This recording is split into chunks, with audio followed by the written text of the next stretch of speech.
Hello there. Thank you for tuning in on Instagram and on YouTube. So I've got both the streams running at the same time. So if you want to go over to YouTube, it'll probably be better sound quality. So I'll keep the Instagram one on for a while, maybe a couple of minutes, and then I'll continue on the YouTube one. If you think the tone's good on Instagram, check it out on YouTube, especially if it's on headphones.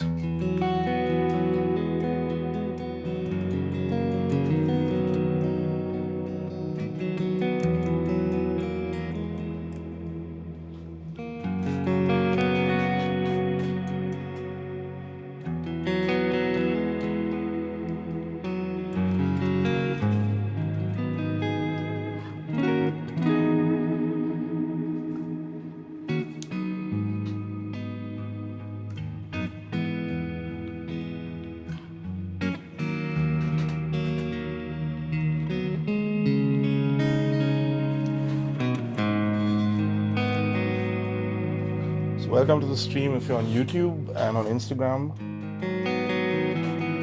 I'm going to keep the Instagram one on for a couple of minutes and then I will be continuing on YouTube. So in case you haven't, do head over to youtube.com/blackstartblues.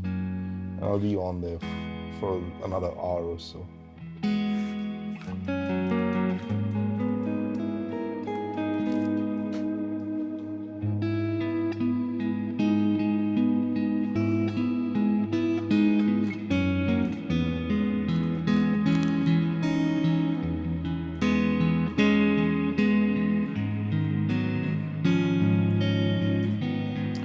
I'll just be playing a bit of guitar and answering some of your questions if you've got any.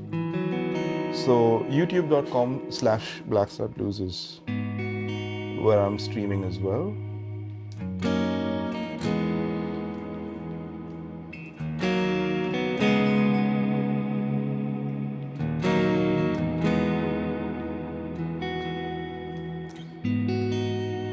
It's a bit more of a celestial version of the tune.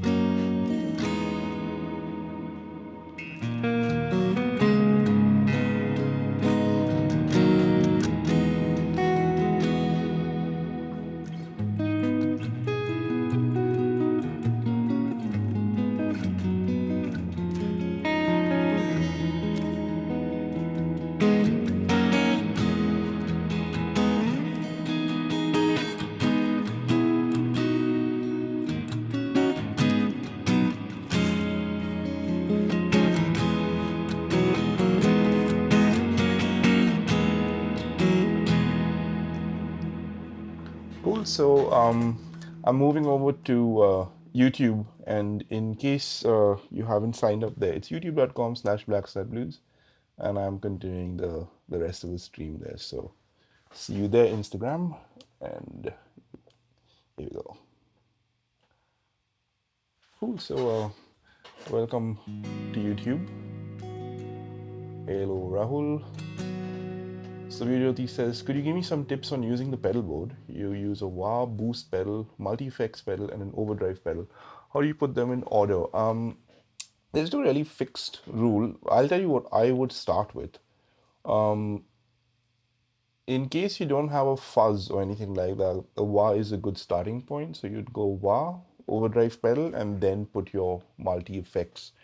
Now, your multi-effects may or may not have an effects loop built into itself. If you do, then what you could do is you could split it into two halves. And there's certain effects like phasers and like say a compressor or a filter of some sort, or maybe even an EQ that'll sound good before distortion. And in case you are able to do that, then you split it and you'd go from the wah into the multi-effects, then from the multi-effects send to your overdrive pedals, come back into your multi-effects, and then from there to the amp. You may also have an amp with an effects loop, in which case then it becomes useful to, put some of the multi-effects stuff in the effects loop. But then it can get a bit complicated. So in case you're using just like a clean amp, you'd probably want to do that. At least that's my two bits about it. You could try a few different ways as well, but at least as a starting point, that's what I would recommend. Raul's asking, can you tell me the story behind Anuva Sky and how I wrote it, and maybe just talk more about it? Um, the melody was something I wrote when I was really much younger, say around 17 or something like that. I just had that.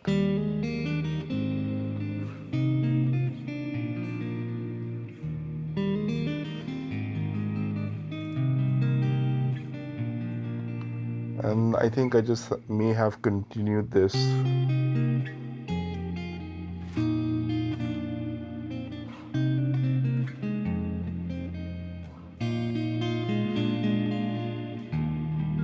Just that bit. And then when I was doing the first album, the Nights in Shining Karma album, that was kind of like all the unfinished ideas I had at the time, just finishing those because I had a recording studio that me and my brother put together in the garage of our parents' house when I moved to New Zealand. So suddenly I had time on my hands. I had access to all the studio gear. And then my brother got really good at programming drums. So that was the impetus behind the whole album. It was like time to finish off all those ideas that I've been sitting on. And then that was one of the ideas I pulled out. And then when I did, then, the other half of it came together. The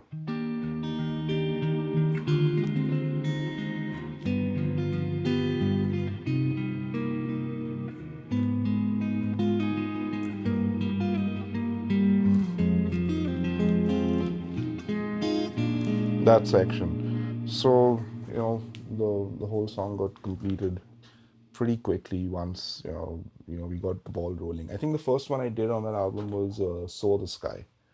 And then I was like, boom, all the ideas came together and it got done pretty quickly. Um, the bridge is an amazing take on Rockabye Baby. Cool. That's your theory is about me missing my mom. No, it was basically about the when you were recording the stuff. I was working a lot late at night, and things could get to a point where without coffee, I'd be like, oh. So that kind of factored in as well. Are you fine with us doing transcriptions of your music? Yeah, if you want to, do that. I don't read or write tab or notations, so you'll probably have more luck with it. Just make sure you slow it down and listen to it, because I mean the thing about tab as well is like even if I play the phrase on these strings, you could also play it here. So that's why it becomes tricky. There's 3 or 4 different places you can play the same phrase with the same pitches on the guitar. So I don't really know, because sometimes I've played stuff on the album in one finger pattern, and sometimes when I listen to it back to learn it for the live gigs, uh, I may end up playing it somewhere else. So as long as it sounds okay, I guess that's the whole point. Um,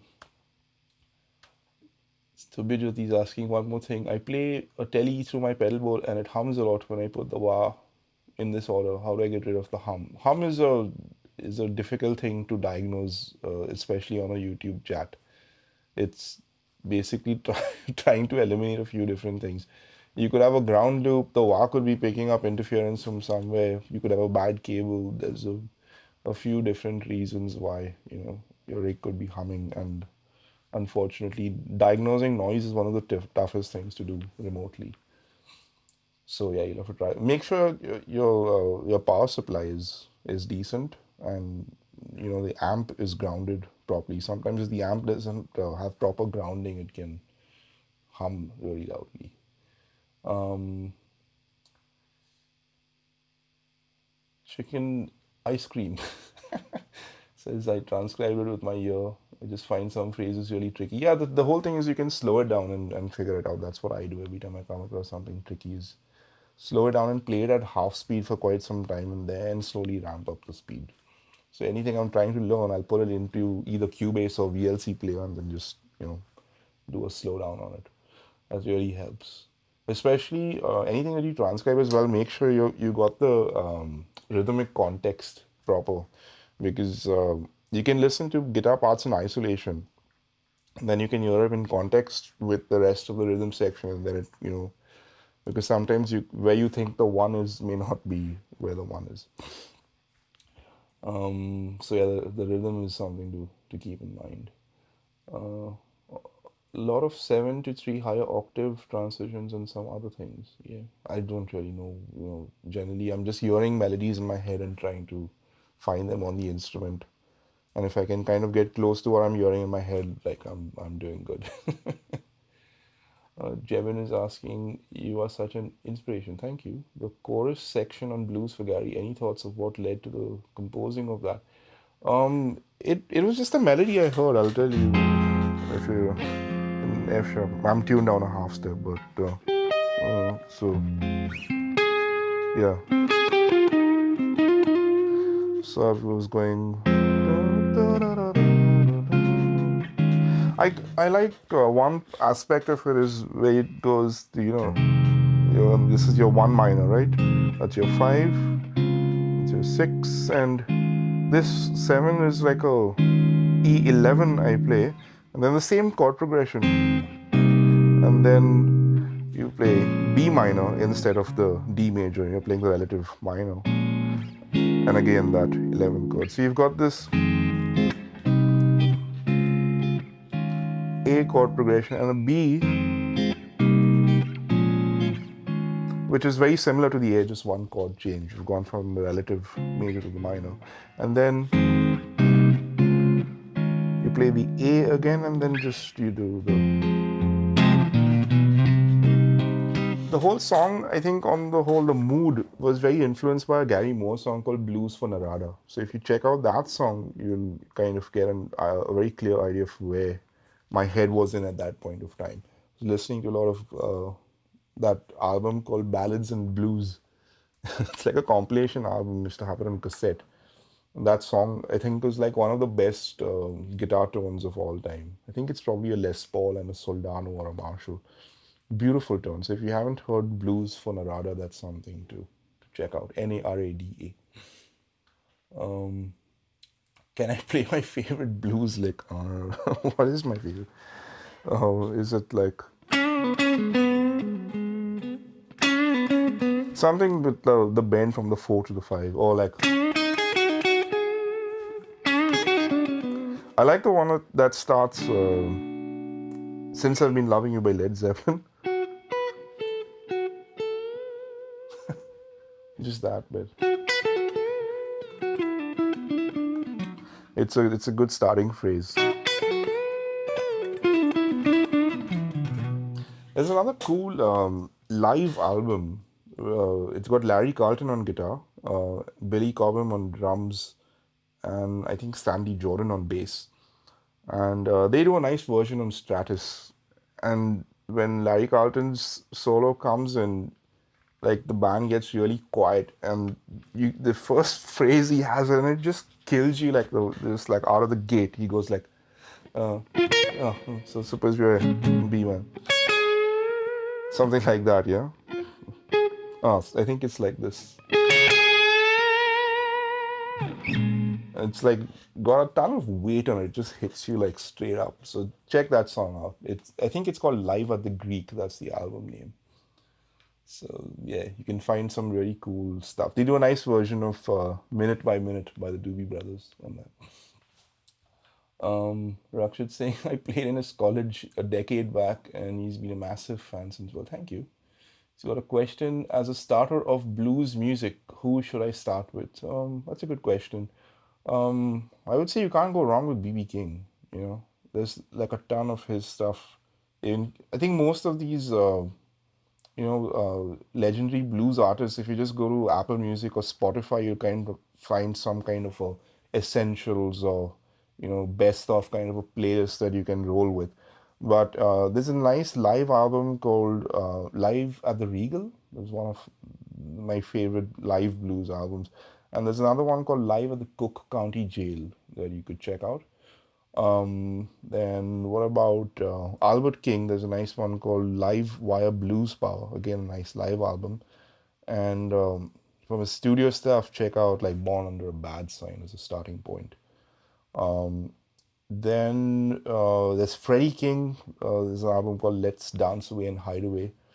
And any Muddy Waters or Howling Wolf, Willie Dixon, any compilation of that stuff will be cool. There's a nice Muddy Waters album called Electric Mud. We got a little bit hard edge on that, I think sometime in the 60s. And there's a nice album with Buddy Guy, Junior Wells, called I think Hoodoo Man Voodoo, something like that. That's a nice one. Then the British stuff is nice as well. There's the three John Mayall albums that you should check out. One has got Eric Clapton that's called Blues Breakers. Then there's one with Peter Green called A Hard Road, and I think the one with Mick Taylor was, I'm forgetting that, but that's the one after the Peter Green. So you had three great guitar players, one after the other. So check those out. And then there's a bunch of blues influenced stuff, like the first Led Zeppelin album, for example, that could be a good inspiration. Then Stevie Ray Vaughan, Texas Flood. Then that Gary Moore album was a nice compilation, Ballads and Blues. And then he had a lovely album called Still Got the Blues. So yeah, man, there's at least 10 albums that you could check out and sink your teeth into. There'll be something on each one of those that's worth listening to.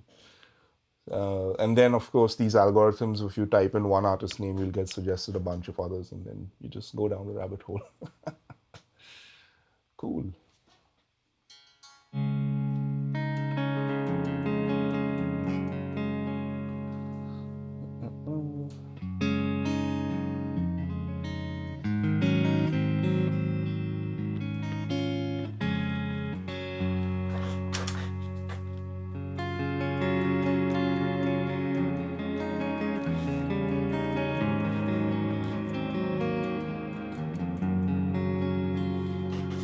Here's a good question.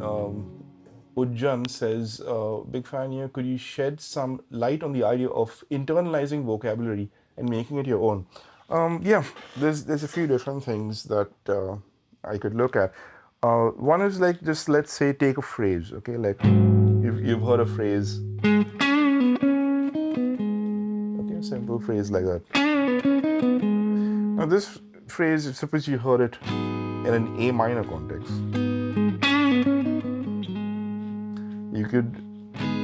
You also use that same phrase in your own music, say over an F major. You could use it over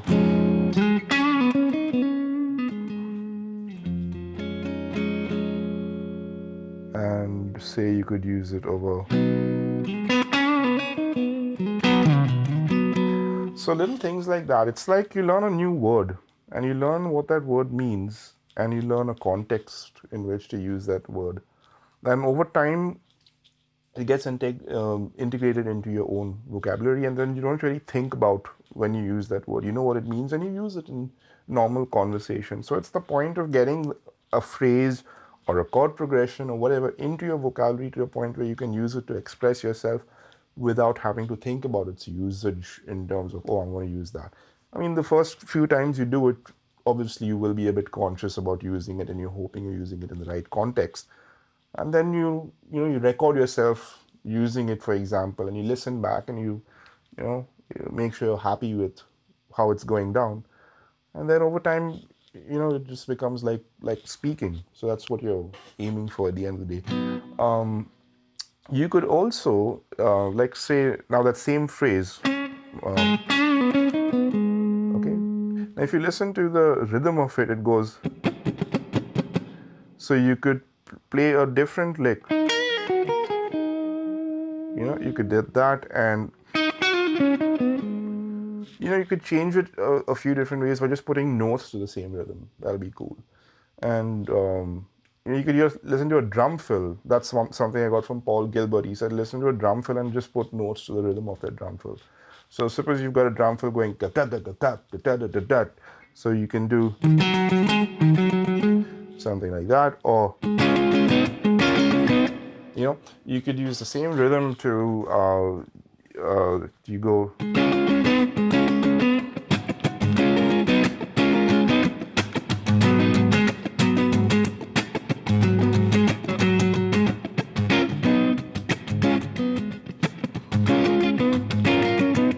So you can just use it in normal conversation while you're playing, something like that. Sankali is asking, I hope you're pronouncing your name properly. Oh, yeah. Isn't Otto Sunny Day a plagal cadence made your own? I don't even know what a plagal cadence is, but yeah, I guess so. That is my answer.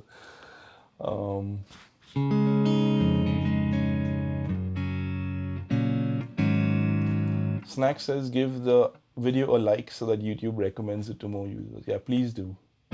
Like and subscribe and all that user stuff. I hate saying it because I hate hearing it. I was like, yeah, if I like it, I'll like it. But I do that. If I really like something, I definitely give it a thumbs up. So if you do, yeah, by all means.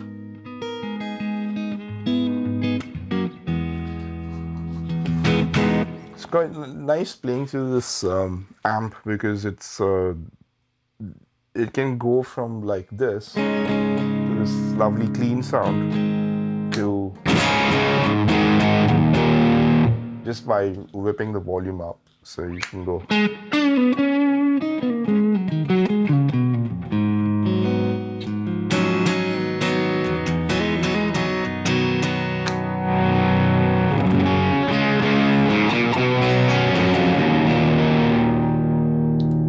Somebody was asking, can you walk us through how your setup has evolved?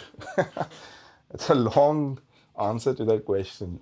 Let's see. I started off, like my first guitar was a Hofner Galaxy. I got it for 3,000 rupees at the time. I bought it from a friend of my dad's. 3,000 rupees. And now that guitar is worth around $2,000 or $3,000. It's collectible. But that guitar was like my test bed. I did all sorts of modifications. As it is, it had 3 humbuckers. Each humbucker had an on-off switch. Each humbucker had a volume of its own. Then there was a master volume and tone. And then there was one switch to play rhythm. So it kind of took some of the volume and the tone off. And then you put it on, it was like a solo thing. But that guitar always was very microphonic because at the time I wanted to play with a ton of gain and everything, and it just would, like, you could hear your voice through the amp. So that was my first electric guitar. And then what was I playing to at the time? Yeah, my dad had this old Fender Bassman. It's an amp, a tube amp, but it doesn't distort. It's just like it's meant to be clean. So I had a Boss HM2 distortion pedal in front. And then from that guitar, I went to my first Strat, which was a Mexican HSS humbucker Strat with a Floyd Rose. So that became my main guitar with Zero, and that was my rig, the HM2 into the Bassman. And at some point, I started logging on to like Harmony Central and all these early gear forums, and talking to people about the kind of guitar sounds that I liked. And everyone said, man, you should get a Marshall. So I was like, okay, I need a Marshall. And luckily at the time, my mom and dad, one of their dear friends, his name is Roger Drago, and he has a sound rental, equipment rental company. And he was letting go of some of the old Marshalls that he had. So I got a 1980 JCM 800, which is, again, now a very collectible amp. But I got it for like a pretty decent price. I think I paid around 30K or something, and he gave me a 4x12 cabinet as well. So that then became like my my first good like amp where I learned how to just plug straight into the amp and get your sound from the amp. And when we used to do those gigs, I think I had a one of those Marshall blues breaker pedals. It had 2 modes. It had an overdrive and had a clean boost. So I would put the clean boost in front of the amp and just hit the amp harder. And that was it. And I would ride everything from the guitar. And it's pretty much like similar to what the Soldano sounds like. It's very reminiscent. It's kind of based on that JCM 800. Um, and I did a bunch of the zero stuff with that. Um, at some point, I think before I got the Marshall, I also had a short stint with that Sansamp rack, the PSA one. I used that on the Hook album as well. But that was kind of like almost like half a year or something like that. And then once I got the Marshall, that became my main rig. Then that flew with me to New Zealand, and it got used on the first Black Star Blues album. Then from that Fender Floyd Rose Strat, I upgraded that to my first American Strat, which then became the Black Strat. So that was, I think, a 97 Lone Star Strat made in USA. I was very proud that I finally had an American Fender Strat, which is something I'd been wanting for a while. So that I think came around 2002 or 3. And then that guitar stayed with me for like the next 17 years. That was the main guitar. And then it got lost by an airline. Then once I moved to Auckland, then the gear became a little bit more available, especially like the used gear. We used to get some good deals on old Marshalls and stuff. So I bought a couple of old Marshalls. Then I think when I moved back to India, I got that custom audio amp over there, and then that became the main Black Star Blues amp. And then slowly over the years, we started going on tours of America with Vishal and Shekhar and E.R. Rahman and stuff like that. So then, uh, one by one, I'd come home, like go on a tour and come back with another amp. So I got these guys over there. On the whole, I think most of the time I end up just with that, guys. So if you go to the YouTube channel, there's a rig rundown of sorts.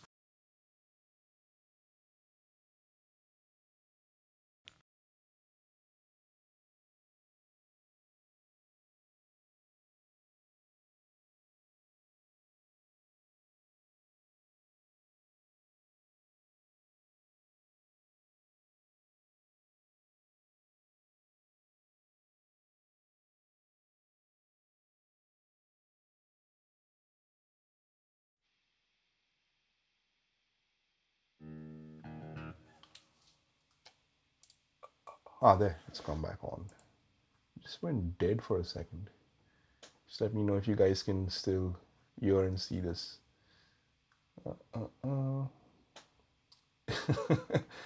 Chicken Ice Cream is asking, do you get sometimes annoyed about the similar questions being asked? Nah, not really.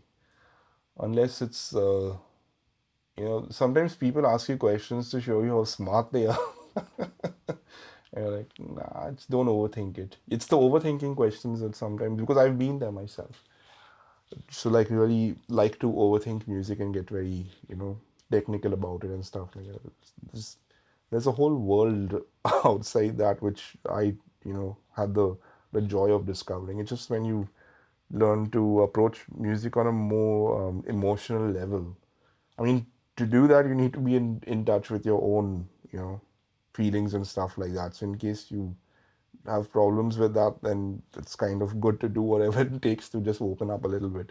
Just be in touch with stuff that you're feeling, and then it becomes easier to channel it into music, and there's a good chance that that will then communicate to the listener. And someone's listening to it, even the music doesn't really have words most of the time. It's pretty instrumental. So you know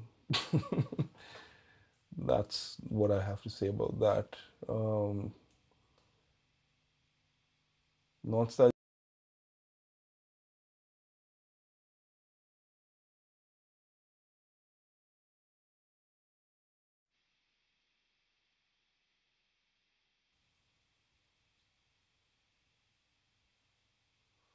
Okay, I think this should be back now.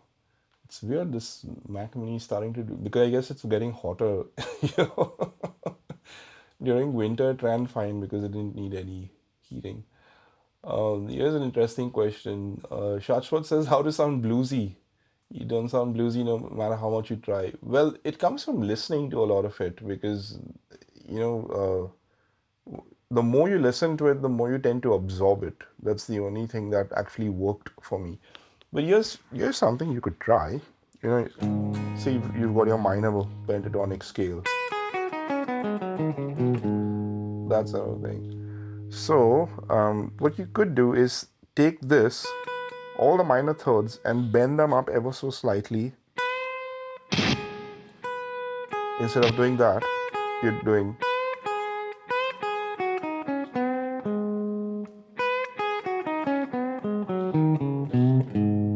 Try that as a start.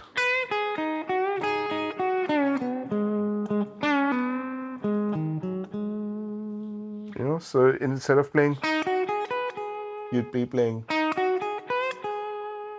and instead of playing, you'd be playing. So now instantly it starts sounding more like it. So just start bending that, you know, especially if you're playing in a major blues context. If you're playing a minor blues, you may not really want to do that. But if you're playing on a major blues, you can.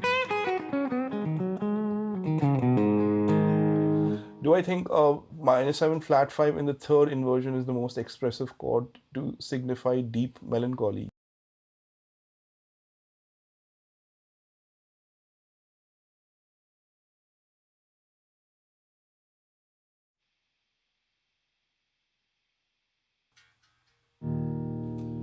Okay, I think this computer is starting to act up, so I think it may be a good idea to not continue the stream for too much longer in case it happens again, because it's getting a bit unnerving and just keep shutting it off and getting back. So I'll try and get it fixed by next week, by next Sunday, hopefully. And I think around 2 p.m. India time is around 9:30. So actually no, more like 1 p.m. is around 8:30. Cool. So let's try for 1 p.m. I'll put an Instagram story or something. And sorry about that. It's just I don't know what's going on. I need to do some. I think there's too many things plugged into the machine right now. There's a bunch of hard disks as well that I was archiving. So maybe that's what's upsetting the computer. I'll just answer the last question. Raj B says how important it is to use a metronome for casual noodling. I would say it's very important. Just use it as much as you can, and try to get the metronome to groove, which means like you get your own playing to the point where it doesn't really sound that you're relying on the metronome. The metronome is just you're kind of agreeing with the metronome. Your own timing is developed to a point, where it fixes. Yeah, anyway, sorry about the tech thing. I'll probably end the stream now, and